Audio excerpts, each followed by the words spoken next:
I was Gandalf the Grey. It is a simple statement, yet it holds the weight of ages. To say it now, here in the uttermost west, feels like speaking of another person, a character in a tale told so long ago, the ink has faded from the parchment, and in a way, he was another person. A form I wore, a cloak I wrapped myself in to walk among the children of the world, a necessary diminishment, a necessary vessel for the task I was given. Now, as the white, the memory of the gray is clearer, and yet more distant, like remembering a dream one had in a deep, troubled sleep.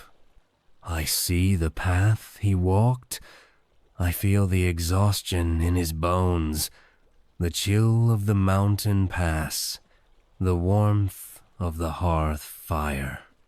But the raw, pressing fear, the constant, gnawing doubt that accompanied his every step that has been cleansed. Perhaps that is the greatest gift of my renewal, the certainty. But the gray had no such luxury. He walked in shadow, that he might better understand the shadow he was sent to oppose. Our arrival in Middle-earth was a quiet thing. No trumpets heralded our coming. We came across the sundering seas, 5 of us, cloaked in the guise of old men, our true power veiled, our true names hidden even from ourselves for a time. We were the Astari, the Order of Wizards. A grand title for what we were, messengers, guides, sent to unite and inspire the free peoples against a rising darkness, but never to dominate them with our own power. A fine line to walk, a line that some of us, in time, would tragically cross.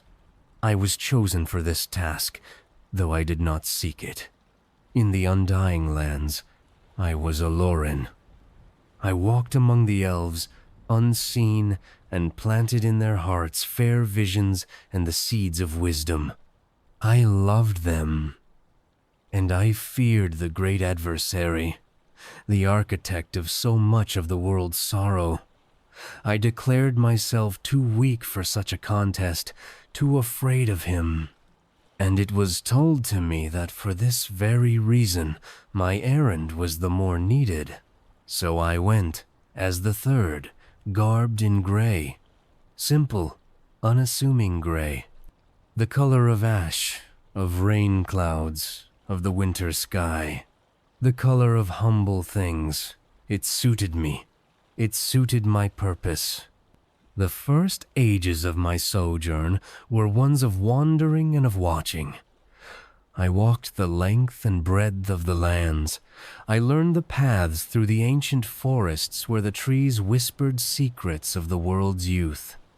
I climbed the stony peaks of the misty mountains and felt the bite of winds that had never touched a lowland field. I sat with the elves in their hidden valleys, sharing in their long, sorrowful memory of beauty and of loss. They called me Mithrandir, the Grey Pilgrim. It was a good name. I was ever on the move, ever seeking, ever listening. I learned the tongues of men, from the noble speech of the Númenórean kings in Gondor to the rough dialects of the woodsmen of the north. In men, I saw the greatest hope and the most profound despair. Their lives were a flicker, a moth's dance in the endless night of time.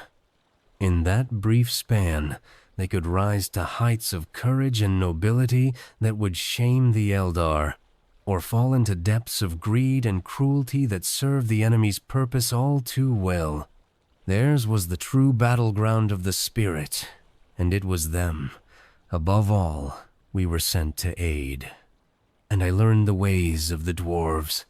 I delved into their halls of stone, marveled at their craft, and endured their stubborn, unyielding pride. They were a hard people, strong and enduring as the mountains they loved, but their hearts could be too easily turned by the glitter of gold and the promise of treasure. I spoke with them of dragons and ancient wrongs, and saw the slow-burning fire in their eyes, a fire that could be useful, if directed aright. But my heart found a strange comfort in a corner of the world few others gave any heed, a gentle, rolling land of fields and streams, tilled by a small people who asked for little more than a good meal, a warm fire, and a fine tale. The Shire, the hobbits. Halflings, some called them. They were overlooked by the great and the wise, and in this I saw their strength. They possessed a resilience of spirit, a simple, earthy courage that was not brittle like the pride of men or the lore of elves. It was a courage that bent like a reed in the wind, but did not break. I would smoke their pipeweed, a most peculiar and wonderful leaf, and watch them. I saw that in their peaceful hearts lay a power the enemy, in his towering arrogance, could never comprehend. A power rooted in the love of simple, good, growing things, and I filed this knowledge away, a seed of an idea planted in my own mind, waiting for the proper season to sprout. For a shadow was indeed growing again. Not the overt, terrible might of the first Dark Lord Morgoth, but a more subtle and insidious evil. For many long years, the world had a semblance of peace. A watchful peace, as some called it, but it was a false peace. I felt it, a coldness creeping in at the edges of the world. Travelers spoke of a darkness deepening in the south of the great forest, Mirkwood. They spoke of a fortress, Dol Guldur, the hill of sorcery, from which foul things issued forth. They spoke of a necromancer, a master of shadow and fear who is gathering power to himself. The wise, my own kin, were slow to act.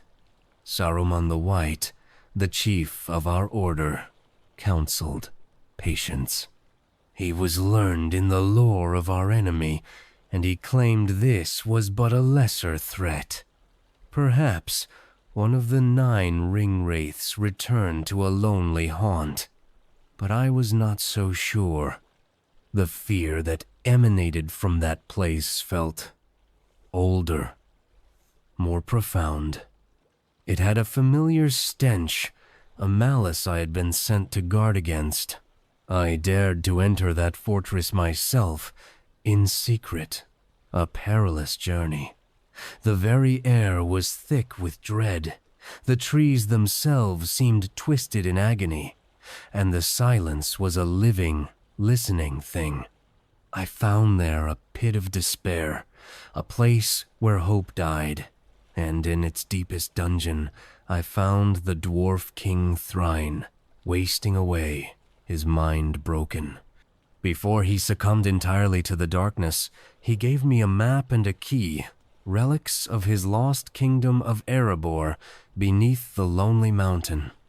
He spoke of his son, and of the last of the 7 rings of the dwarf lords, which had been taken from him. My heart grew cold. This was not the work of a wraith. This was the hand of the master. I returned to the White Council, and I urged them to action. I told them what I had seen, that the necromancer of Dol Guldur was none other than Sauron himself, the Dark Lord, taking shape once more. Still, Saruman resisted. He argued. He prevaricated. He said there was time. It was many years later that I understood the true reason for his delay. He desired the One Ring for himself, and he hoped that by allowing Sauron to grow in strength, the ring would reveal itself. He played a fool's game, and his wisdom had become a veil for his ambition. But I could not be idle. The dragon, Smaug, lay upon the treasure of Erebor in the north, a great and terrible threat, and in the south, Sauron was gathering his strength. If those two powers were ever to unite, the north would be utterly destroyed, and the way would be open for the conquest of Rivendell and the lands beyond. I saw a path, a dangerous, uncertain path, but a path nonetheless. A way to pit one evil against another and perhaps remove the dragon from the board, while at the same time distracting the Dark Lord from his own designs. It was then that chance, or something that governs it, set my course. I came upon Thorin Oakenshield, the son of Thrain, wandering in exile. His heart burned with the desire to reclaim his homeland. He had the pride and the will, but he lacked the means and the wisdom. In him, I saw the key to the north. In the map and key that his father had given me, I held the lock. But we needed something else, something unexpected. The dwarves were brave, but their approach would be loud and direct. They would march to the mountain and be incinerated by dragonfire. I needed a thief, a burglar, someone who could move unseen, someone whose presence would not register on the grand scale of war and power. My thoughts turned, as they so often did, to the quiet, green hills of the Shire. I sought out a hobbit.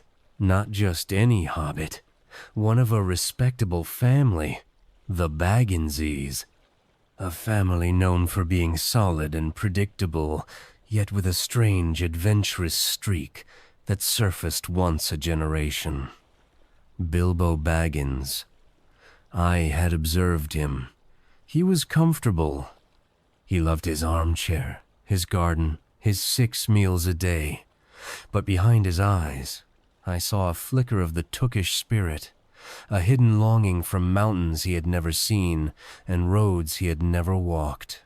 To convince him was no small task, and to convince 13 grim, treasure-obsessed dwarves that this small, well-fed creature was the master burglar they needed was harder still.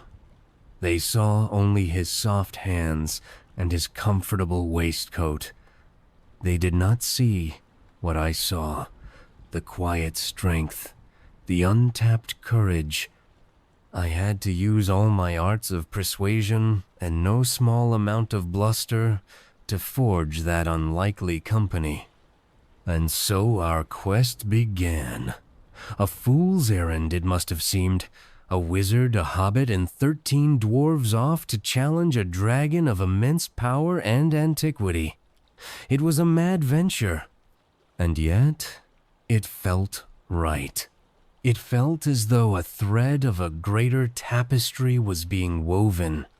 The journey was fraught with peril every step of the way. We were captured by witless trolls, whose stony end at the break of dawn was a narrow escape I engineered with some ventriloquism and a bit of luck. In the valley of Rivendell, we found respite, and Elrond, with his ancient wisdom, uncovered the moon letters on our map, revealing the secret of the hidden door into the mountain. That discovery felt like the first true sign that our path, however unlikely, was a true one. Then came the mountains. The high pass was assailed by a terrible storm, a battle of giants throwing stones in the night. Or so the dwarves thought. I felt a will behind that storm, a malice directed at us. We were forced to take shelter in a cave, a decision that led us directly into a trap. We fell into the clutches of the goblins, deep in the bowels of the earth. It was there, in that stinking, chaotic darkness of the goblin town, that the fate of our age was truly decided. Not by a great battle, but in a small, unseen moment, In the chaos of our escape, aided by my own sudden appearance with fire and light, Bilbo was knocked unconscious and left behind. When he awoke, alone in the utter blackness, his hand fell upon a small, cold ring of metal lying on the floor of a tunnel. He put it in his pocket, a simple act, an act of finding a lost trinket, yet the world turned upon it. He wandered deeper, lost, until he came to a lightless subterranean lake.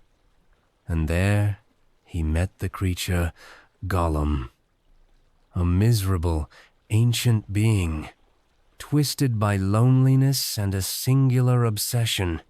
Bilbo, to his eternal credit, engaged the creature in a game of riddles, a contest of wits for his very life.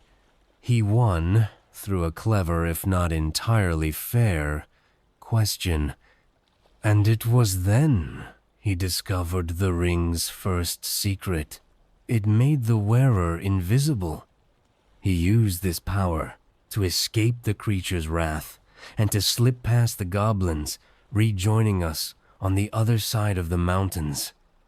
He did not tell us the full truth of his discovery. He said he had been given the ring as a prize.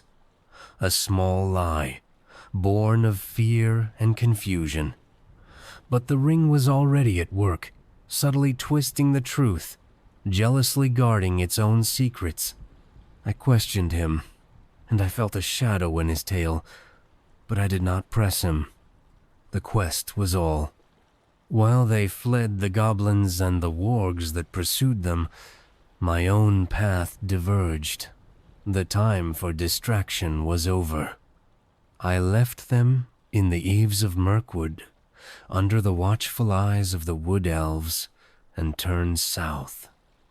With the White Council finally roused to action, we put forth our strength and assaulted the fortress of Dol Guldur. The power we unleashed was terrible. The fortress was broken, and the necromancer was driven out. But he was not defeated. It was a strategic victory, not a final one. He fled, but he fled to the place he had long prepared. He fled to Mordor.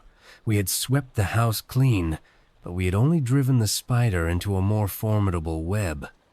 I returned north to find the quest had spiraled into a far greater conflict than I had imagined.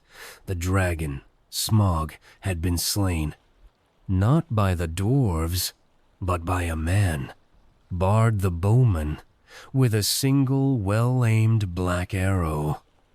A hero had emerged from the common folk, as I had hoped. But the dragon's death had created a power vacuum. Men, elves, and dwarves were now poised on the brink of a bitter war over the vast treasure that lay unguarded in the mountain. It was a grim sight. The very peoples I sought to unite, now ready to shed each other's blood over gold. All our efforts had come to this. But then, a new and greater threat emerged. An army of goblins and wargs, furious at the death of their great goblin leader, swept down from the mountains to claim the spoils for themselves. And so, the Battle of 5 Armies was fought. In the face of a common enemy, the free peoples put aside their greed and stood together. It was a desperate, bloody affair. Thorin Oakenshield, in the end, redeemed his pride with valor. But he fell, mortally wounded. He died a king under the mountain. I sat with Bilbo afterwards, as he prepared for his quiet journey home. He was a changed hobbit. He had seen the world, faced its dangers, and found a courage within himself he never knew he possessed. He was returning to his comfortable hole in the ground, but he would never be quite the same again. And he still had the ring. He offered it to me. A generous, innocent offer. But I refused. I could not touch it. Even then, though I did not know its full nature, I felt its power. a power my own soul could not be trusted with. The temptation to use it, to do good with it, would be too great. And the path to darkness is paved with good intentions. The years that followed were a long, slow gathering of storm clouds. Sauron, now openly declared in Mordor, rebuilt his dark tower of Barad-dûr. The sky in the east grew dark. The power of the 3 elven rings, which had preserved the beauty of Rivendell and Lothlorien, began to wane as the power of the Master Ring grew. My search for answers about Bilbo's ring became an obsession. I knew it was one of the great rings, but which one?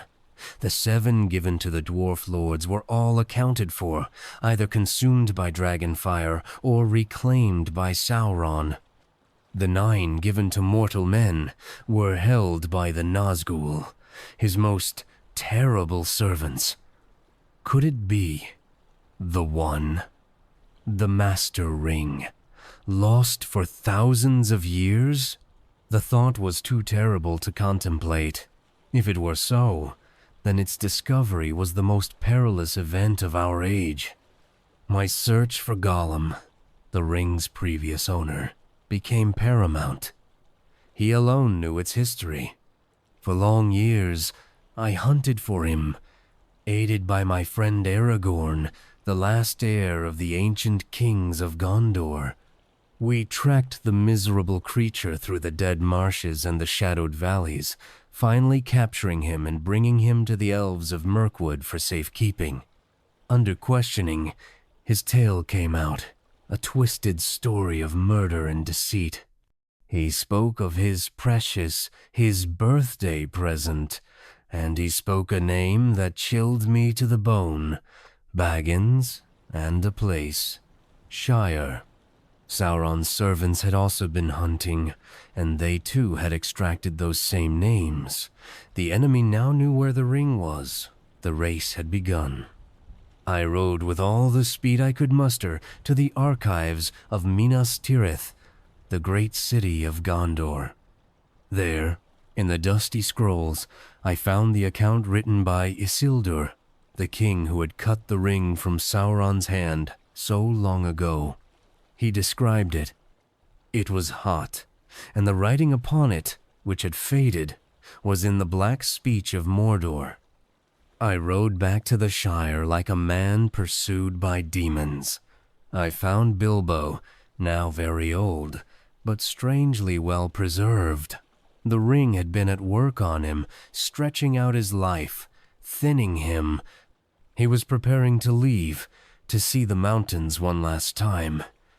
He planned to leave the ring to his heir, Frodo, but when the moment came, he could not part with it. I saw it then, the hold it had on him. A vicious, possessive power. I had to be stern, harsh even, to force him to let it go. It was like tearing a piece of his own soul away. The battle he fought with himself in that moment was one of the bravest I have ever witnessed. He left, and the ring lay on the mantelpiece. I was alone with it. The temptation was immense. It called to me.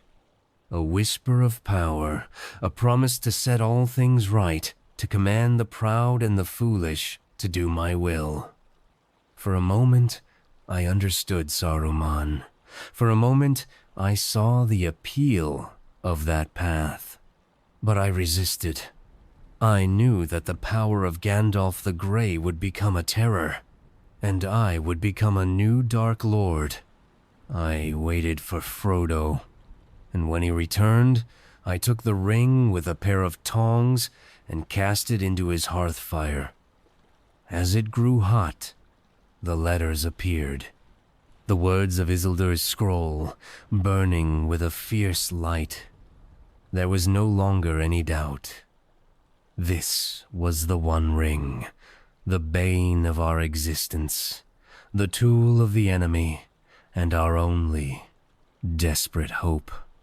for it could not be used. It had to be unmade, and it could only be unmade in the one place it was forged, the fires of Mount Doom, in the heart of Mordor itself. I explained this to Frodo. I laid the burden of the world upon the small shoulders of a hobbit. I saw the terror in his eyes, but I also saw that same quiet, resilient courage I had seen in his uncle so long ago. He accepted the quest. He would take the ring to Rivendell and seek the counsel of Elrond. Thus began the final journey, the flight to the ford of Bruinen with the 9 Nazgul, the Ringwraiths, now uncloaked and terrible, pursuing them with relentless fury. I was delayed.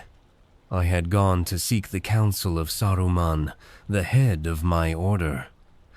And it was there, in his tower of Orthanc at Isengard, that the full depth of our peril was revealed.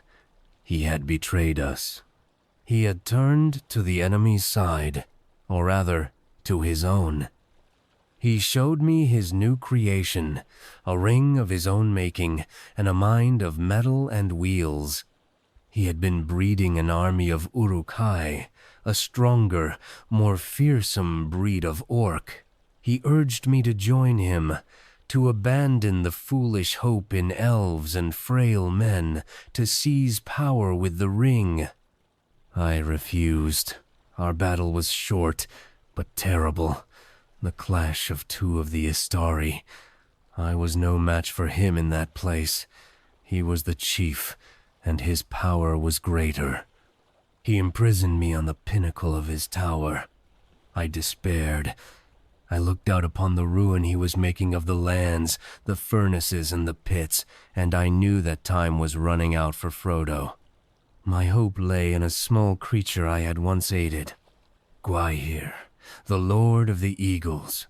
I sent out a call, a message carried by a moth, a small messenger of hope, and he came.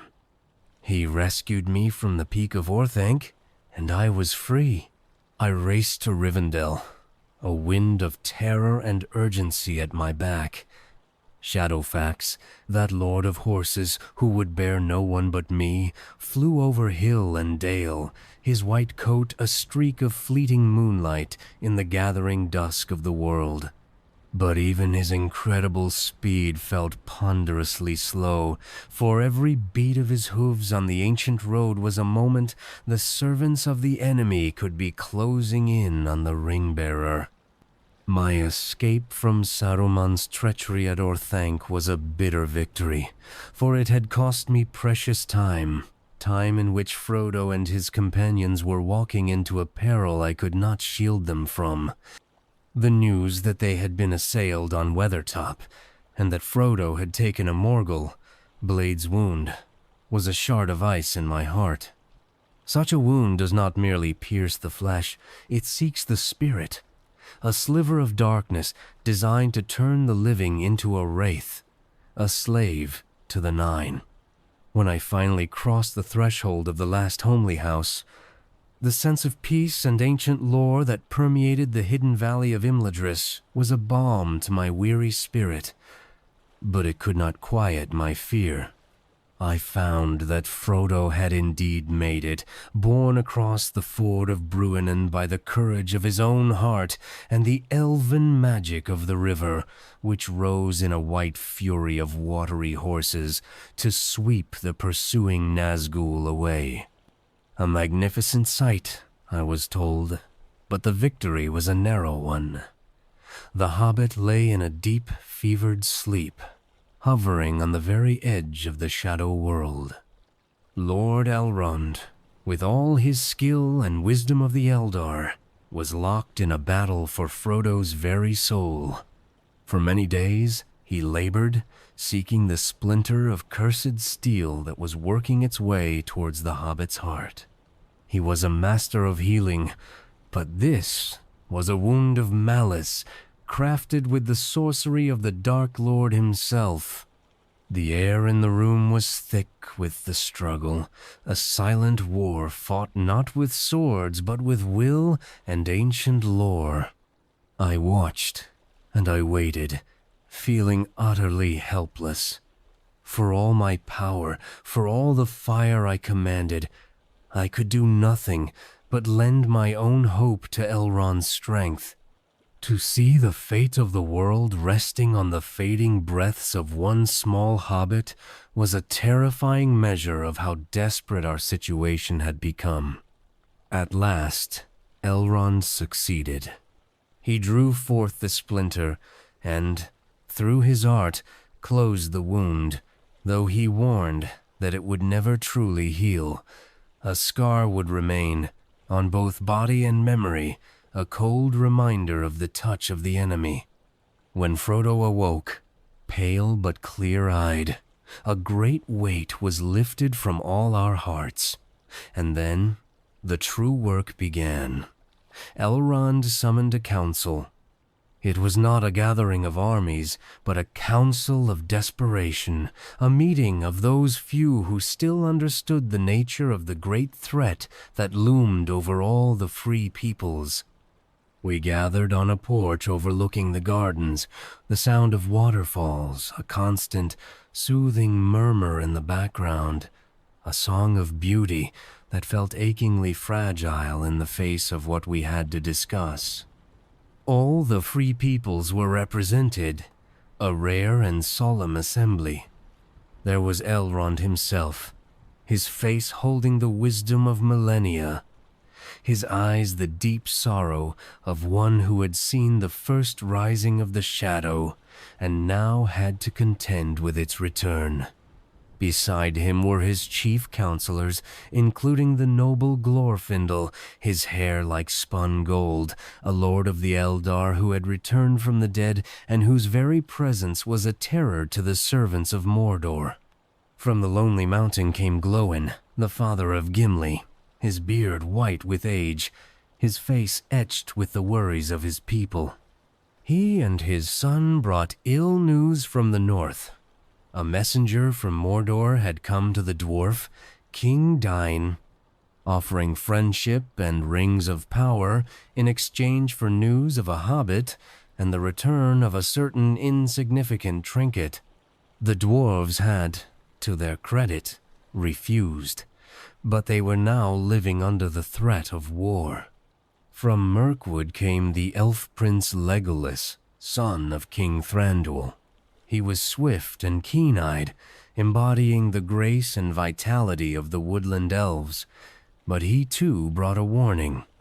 The creature Gollum, whom Aragorn and I had hunted for so long and left in the elves' keeping, had escaped his bonds. A sudden raid of orcs had aided his flight. The enemy was seeking him, desperate to learn what he knew. The net was tightening from all sides. And from the south, from the great city of Minas Tirith, came a man of proud bearing, tall and fair, but with a shadow of inner conflict in his eyes.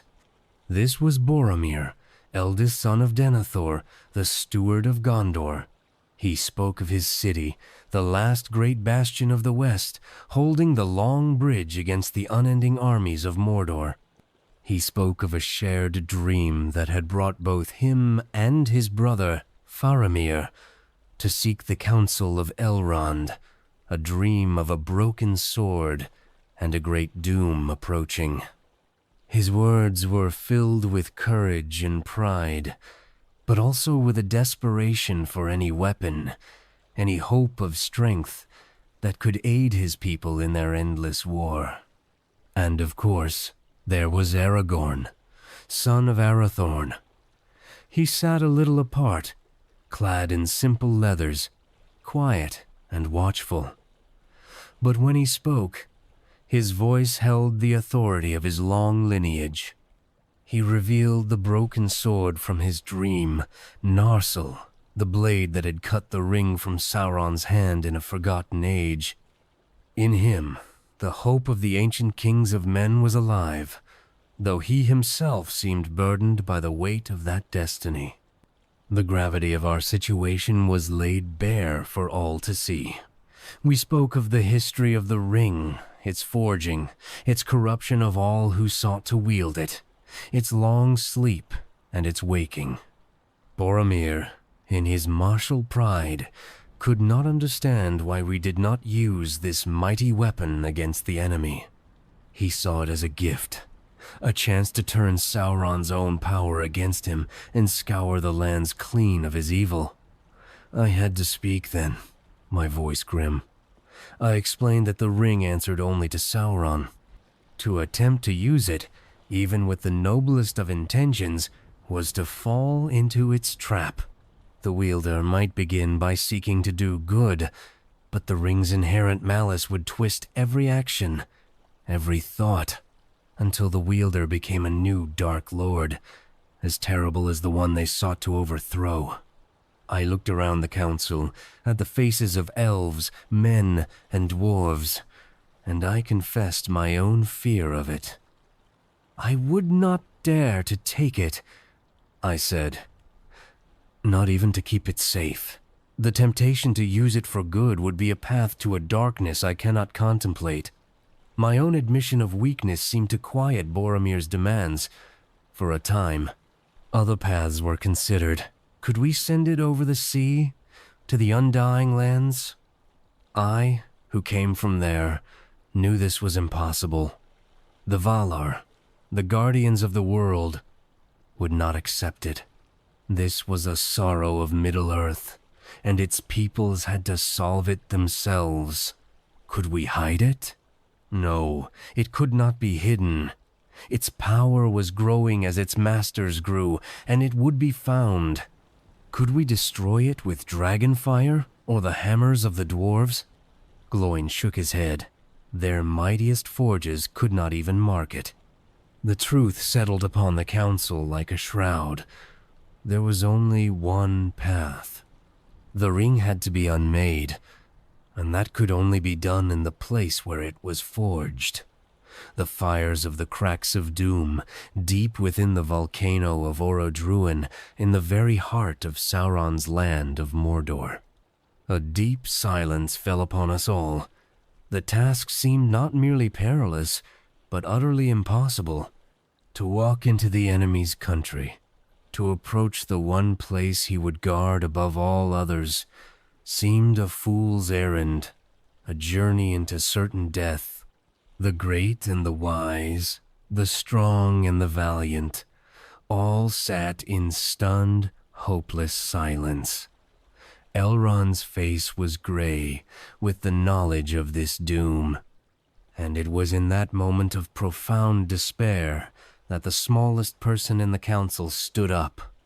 Little Frodo Baggins, who had borne the wound and the weight of the ring all this way, looked at the troubled faces of the lords and captains, and his own was filled with a quiet resolve. His voice was small, but it cut through the silence like a clear bell. "I will take the ring," he said, "though I do not know the way." It was as if the sun had broken through the clouds. A hobbit of the Shire, who loved peace and quiet and good-tilled earth, had taken upon himself the burden that none of the mighty dared to touch. In that moment, the heart of the world was lifted. The decision was made not by a king or an elf lord, but by the quiet courage of the small. My heart swelled with a fierce and painful pride. I had long believed in the resilience of this people, and now all the world would see it. Elrond accepted his offer, his eyes filled with both pity and admiration. It was decided that Frodo would not go alone. He would have companions, a fellowship to aid and protect him as far as they were able. Elrond declared that they should be 9 in number. 9 walkers to set out against the 9 riders. A fitting balance. I knew at once that I must be one of them. "I will help you bear this burden, Frodo Baggins," I said, my voice thick with emotion. "As long as it is yours to bear, I would be their guide, their leader through the wilderness." Aragorn, too, pledged himself to the quest. his sword, which would be reforged, a symbol of the returning king. Legolas offered his bow and the keen eyes of the elves. And Gimli, son of Glóin, overcoming the ancient enmity between elf and dwarf, declared that his axe was also for the ring-bearer's service, his gruff loyalty a rock of strength. Boromir of Gondor, seeing the will of the council, also joined, vowing to protect the ring-bearer on his journey to his city. And of course, there were the hobbits. Frodo's loyal gardener, Samwise Gamgee, who had been eavesdropping out of sheer concern for his master, was revealed and firmly planted himself in the company. No power on earth could have kept him from Frodo's side. And Meriadoc Brandybuck and Peregrine Took, Frodo's young cousins, in their foolish, brave, and utterly unbreakable friendship, would not be denied. Their inclusion was debated, for they were young and had little knowledge of the world's perils. But I saw the strength of their loyalty, and I knew that the bonds of friendship would be as important a weapon on this quest as any sword or axe. And so the Fellowship of the Ring was formed, a strange and unlikely company. A wizard, 2 men, an elf, a dwarf, and 4 hobbits. A microcosm of the free peoples, united in a single desperate purpose. Our path was south. We left the sanctuary of Rivendell under the cloak of twilight, slipping away unseen. For many weeks, we traveled through the rough lands of a region, the Hollin of old, where the elven smiths who were deceived by Sauron once had their great kingdom. The land itself seemed to mourn, filled with the ghosts of a brighter past. The weather was grim, the skies gray and weeping, as if the world itself dreaded our journey. Above us, I was constantly aware of watching eyes. Crebain, dark crows from the lands of Dunland and Isengard, flew in great flocks, spies of the enemy. We were forced to hide under rocks and in thorny thickets, waiting for them to pass, a constant reminder that our quest was known. Our first great test came as we neared the Misty Mountains. Our goal was to cross them via the high pass of the Redhorn Gate, beneath the shadow of the mighty peak of Caradhras. It was a perilous route, but it was thought to be the swiftest. As we began our ascent, the air grew thin and bitingly cold. The mountain itself seemed to resent our presence. It was known as Caradhras the Cruel, and it lived up to its name. Snow began to fall, not the gentle flakes of a winter's day, but a blinding, driving blizzard that seemed possessed of a malevolent will.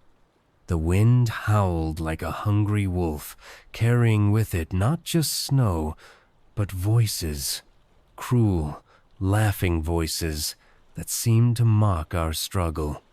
I felt a power at work, more than just the natural anger of a mountain. It was the will of an enemy, whether Sauron in his dark tower or Saruman in his fortress of Orthanc. I could not be certain. But it was a power directed squarely at us, seeking to freeze us, to bury us, to break our spirit.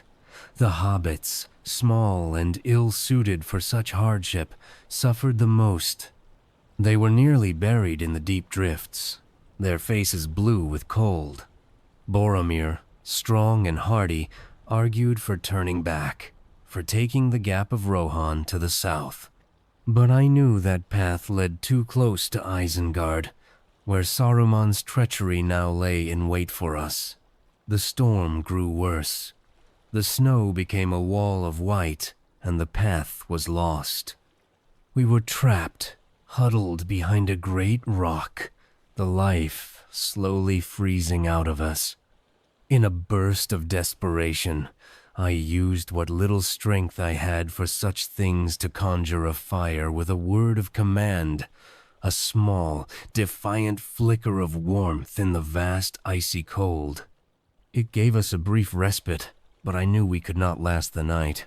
We were defeated.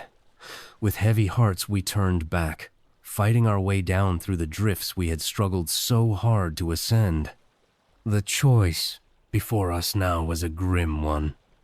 The way over the mountains was barred. The way south through Rohan was watched by the traitor Saruman. There was only one other path, a path of darkness and of profoundest fear. The secret way, the way under the mountains, the mines of Moria. I alone of the company truly understood the terror of that name. It had once been the greatest of all the kingdoms of the dwarves, Khazad-dûm, the Dwarodelf, a city of unimaginable beauty and wealth carved from the living rock. But long ago, the dwarves in their greed for mithril, that precious silver light metal, had delved too deep. They had disturbed something in the foundations of the earth, a shadow of nameless fear that had slept there since the world was young. They had woken Durin's bane. The kingdom had fallen. Its halls had become a silent tomb, and for ages no one had dared to walk its paths. I had a faint hope that Balin, who had led a colony of dwarves there some years ago, might have succeeded in reclaiming a foothold. But a deeper, colder part of me knew that his quest had likely ended in the same darkness. The others looked to me. I was the guide. The decision was mine. My heart was heavy with foreboding. To lead them into that blackness felt like a betrayal of my duty to protect them. But what other choice was there? Every other path led to certain capture. Moria was a gamble, a terrible risk, but it held the only sliver of hope. With a heavy heart, I agreed. "The way through the mines," I said, my voice sounding like a death knell in my own ears. "We found the west gate of Moria hidden by a dark, stagnant pool at the foot of the cliffs. The doors were seamless, invisible, marked only by faint lines that shone with a pale light when I touched them with my staff. They were sealed by a riddle. 'Speak, friend, and enter.' For a long time, I puzzled over it, trying to recall the complex spells of opening and commanding that were common in the Elder Days. My mind, filled with lore and grand strategy, was blind to the simple truth. It was little Mary who inadvertently gave me the answer by simply asking what the word for friend was in the Elvish tongue. Melon. I spoke the word aloud, and with a grinding groan, the great stone doors swung inward, revealing a darkness that seemed absolute. But as we prepared to enter, a horror rose from the stagnant water behind us. Long, pale, slimy tentacles writhed from the depths, seizing Frodo. It was the Watcher in the water, a foul creature guarding the gate. In a frenzy of action, Sam hewed at a tentacle with his small sword, and Aragorn and Boromir sliced at the others. We freed Frodo and scrambled inside, but the creature, with a terrible rage, slammed its many arms against the doors. The cliff face above shuddered, rocks rained down, and the entrance was buried forever. We were trapped. The only way out was forward, through the long dark of Moria. The silence that fell upon us was a heavy, watchful thing. It was the silence of a tomb, profound and unbroken for countless years. Our footsteps echoed unnaturally in the vast, unseen spaces. The air was cold and dead, without the feel of wind or the scent of living things. I was our only source of light, the crystal on my staff casting a pale, ghostly glow that revealed only fleeting glimpses of immense pillars, soaring arches, and a darkness so complete it seemed to have a physical presence. It was a place built by a proud and joyful people, now utterly empty, haunted by the memory of their fall. We walked for days, days measured not by sun or moon, but by weariness and the slow rationing of our supplies. We passed through endless halls, up and down great flights of stairs, across chasms on narrow, crumbling bridges. The sheer scale of the place was overwhelming, a testament to the might of the dwarves of old. But everywhere, there was evidence of their ruin. Skeletons of dwarves and goblins lay where they had fallen in desperate, ancient battles, their rusted weapons still clutched in bony fingers.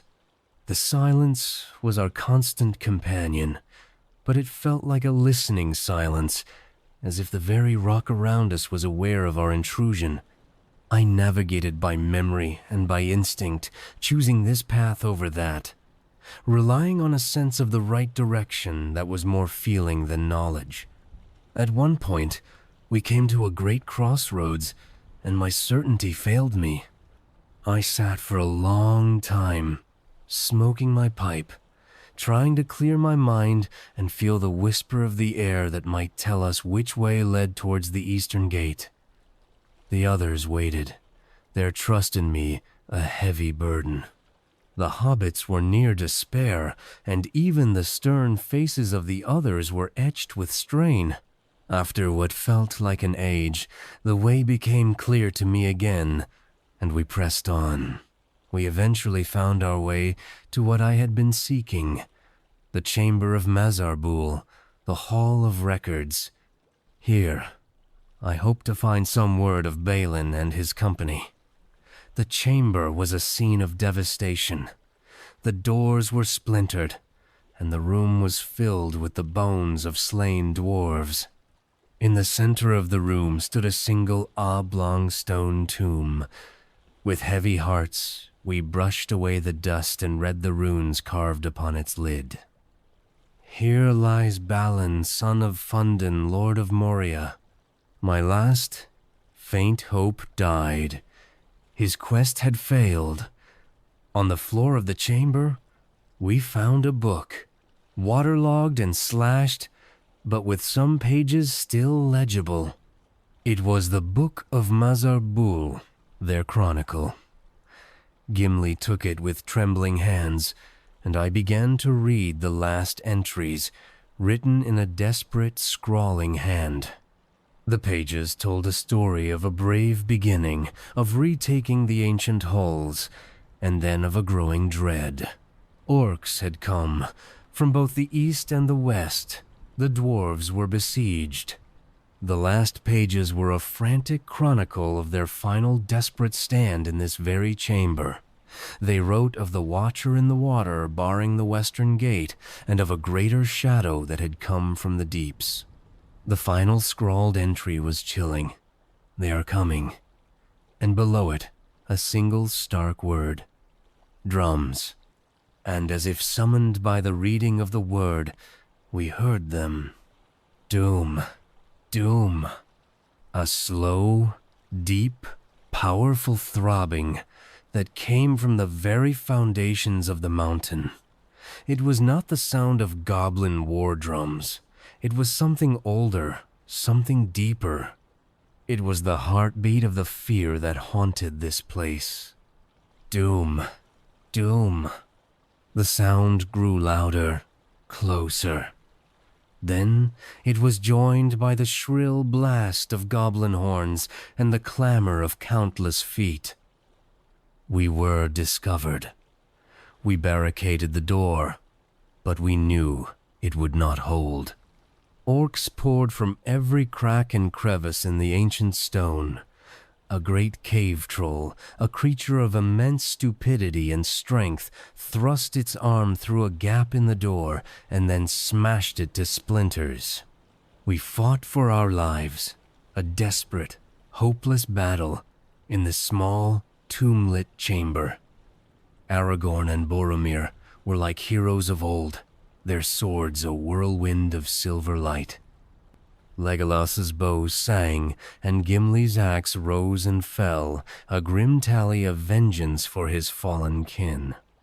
In the chaos, the great troll lunged at Frodo and pinned him against the wall with its spear. A cry of horror went up from the company. But when the troll was finally brought down, we found Frodo, dazed but alive. The spear point had been turned. Beneath his tunic, he wore the small shirt of mithril rings that Bilbo had been given in the Lonely Mountain so long ago. A gift from one quest had saved the bearer of the next. There is no such thing as chance. We fought our way out of the chamber, fleeing through the great halls with the goblin host in hot pursuit. Our only hope was the bridge of Khazad-dûm, a narrow, arching span of stone without rail or parapet, crossing a chasm of immeasurable depth. It was the last choke point, our final escape route from the Eastern Gate. As we reached it, a new and greater terror emerged from the shadows behind the goblin horde. The orcs themselves fell back, silent and afraid. A great shadow, darker than the surrounding darkness, seemed to flow into the hall.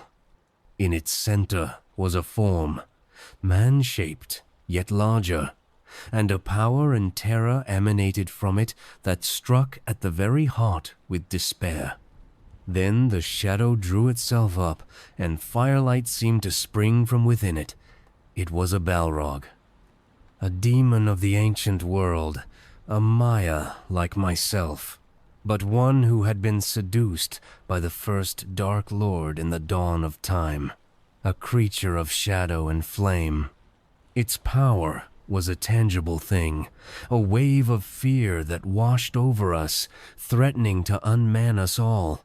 The others quailed before it. Even Legolas, who had seen many terrible things, cried out in recognition and despair.